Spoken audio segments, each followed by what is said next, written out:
everybody, welcome back to Bird of the Week. This week, episode 4. I know it's been a couple of weeks. It's been a long couple of weeks for us, very busy couple of weeks for us.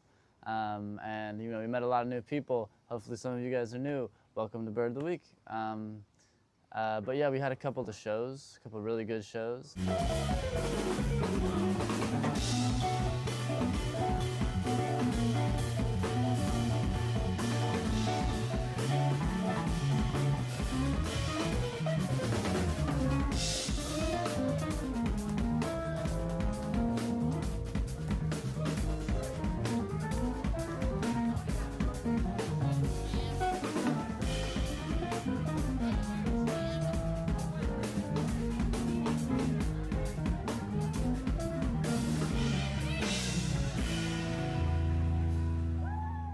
As a result, we were prevented. We had a lot of rehearsing to do. We had a lot of promoting to do. We had a lot of setting up to do. We had a lot of things going on, business to conduct, essentially. But if you're new to Bird of the Week, welcome. This is episode 4. What I do on Bird of the Week here is I take a bird each week. I write a song about that bird or for that bird, however you want to think of it.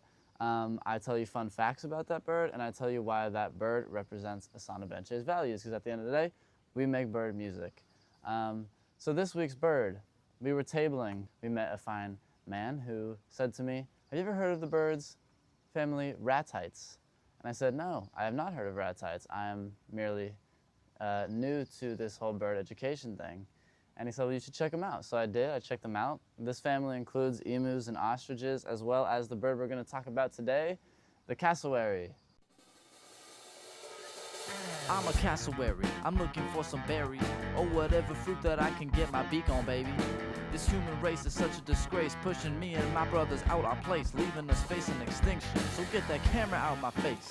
I ain't playing, my claws so big they'll leave a trace. When I slash you up, you won't be able to sip from a cup or close a latch, because my power is unmatched. Usually I start with, why did I write that song? But this week I'm going to give you the fun facts first, so that I can provide a greater context as to why I wrote that song. So fun facts, here we go. First of all, cassowaries, they're part of the greater ratite family. Now ratites are birds that include like ostriches, emus, and of course cassowaries. And these birds are super interesting how they came to be, because basically, although they evolved originally from dinosaurs, their most recent ancestor was a bird that could fly. So this bird flew around the world to different places. That's why like ostriches are from different places than emus, which are from different places than cassowaries, etc. The ratites. And this flying bird, went to all different parts of the world, migrating around. And all these different kinds of ratites evolved individually of each other to become big, flightless birds. Now the cassowary in particular is not the biggest one. However, they are quite a big bird. They can stand up to 6 feet tall, get up to like 180 pounds in weight. They have long necks, long legs. They are very powerful, heavy birds. And so those are some of the things, right? Their legs are big and powerful. They have these toes, 3 toes on each foot, leg, toes. Let me just show you a picture, it'll be easier. They got these legs with these toes. Now 2 of these toes, are toes, and then they have like nails on them, but one of them is like a dagger-like toe. Look at that thing. Damn, am I right? So, you do not want to mess with cassowary.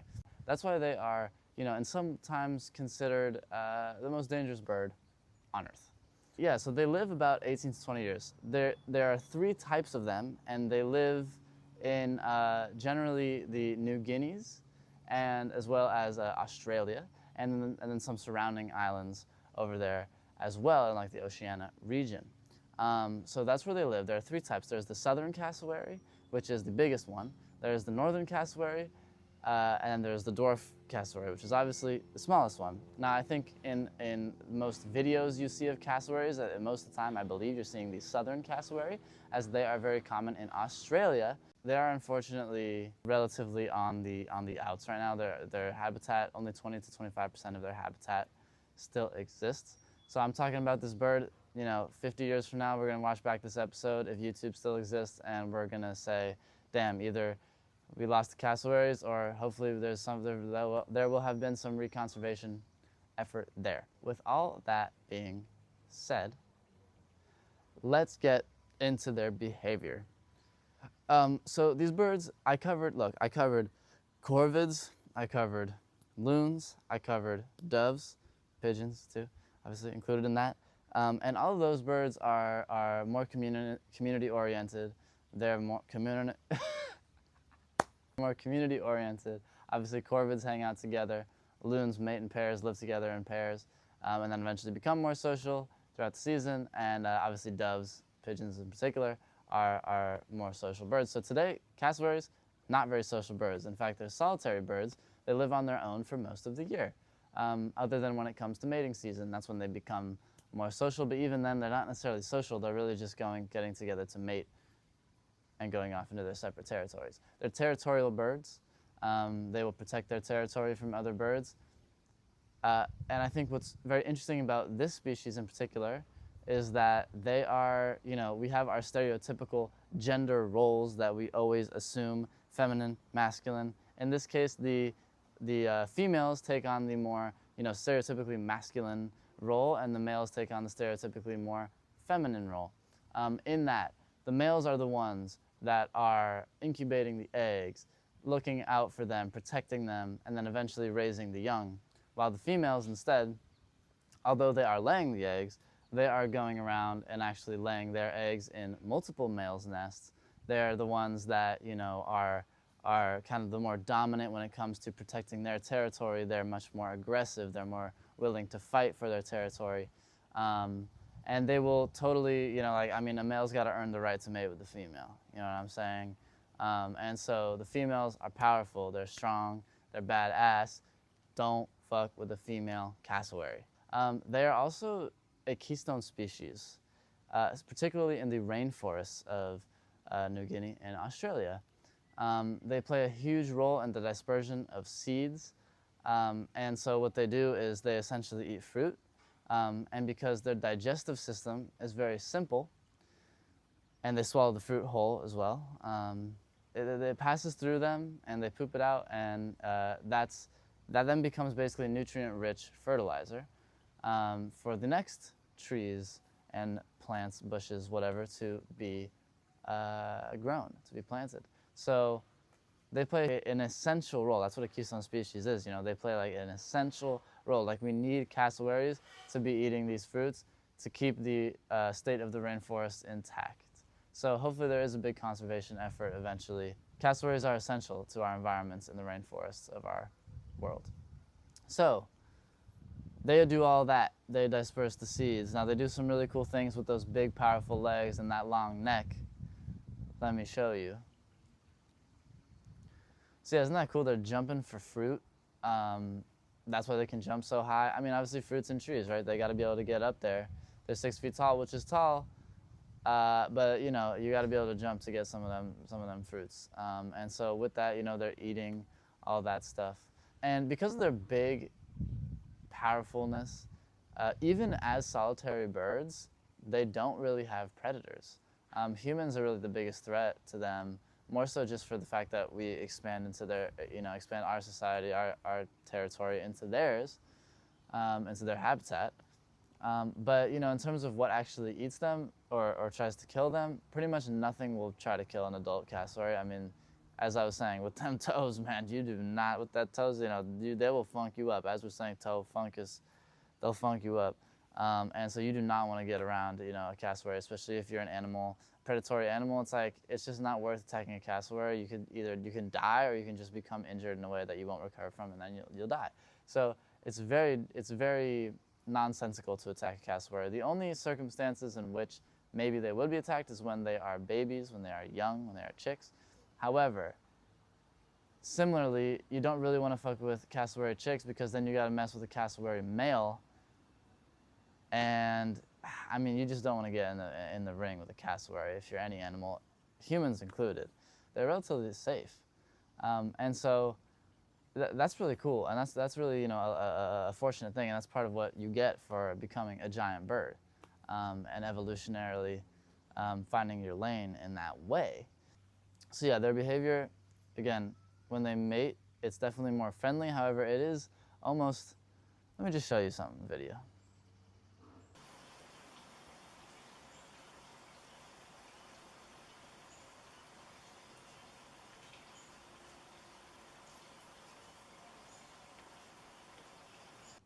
as you can see, it's kind of like once the male is done, it's like the female is kind of just.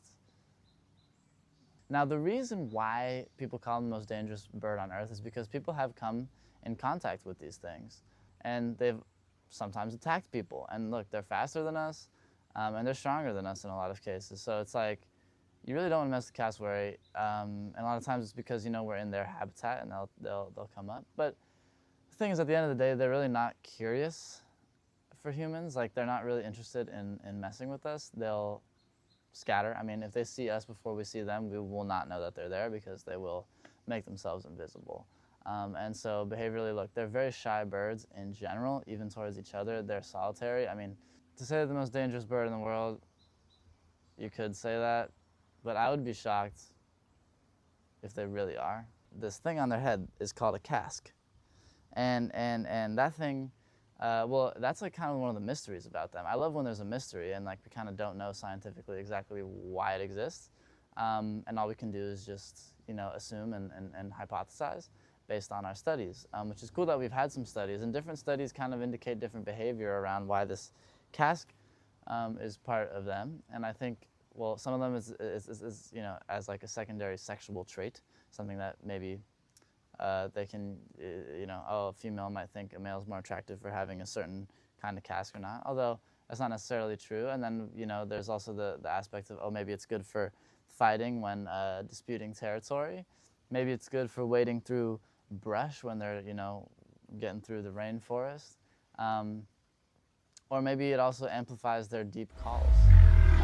There's a lot of things that we're hypothesizing over as to why this thing exists, but it's still kind of a mystery to exactly why. It could also be multiple of, you know, multiple of those things I just said.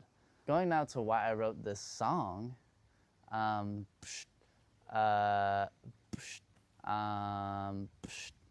I wrote this song. The reason I wrote this song is because, honestly, I just think cassowaries are kind of badasses, you know? They're just like solitary creatures. I found this video, I thought it was so fucking funny. I thought, you know, it'd be just so great if the cassowary was just spitting bars in the camera. And, you know, I was trying to talk about some of those things about how, you know, they're being pushed towards extinction, how they're trying to look for fruit, and how, you know, if you mess with them, they'll mess you up. And so cassowaries are like kind of badasses, you know, they're cool creatures. That's why I wrote that song. I mean, honestly, I've been really enjoying learning about the cassowary, their prehistoric kind of nature. Now I want to talk about, you know, why the cassowary represents our values, Sana Benche's values.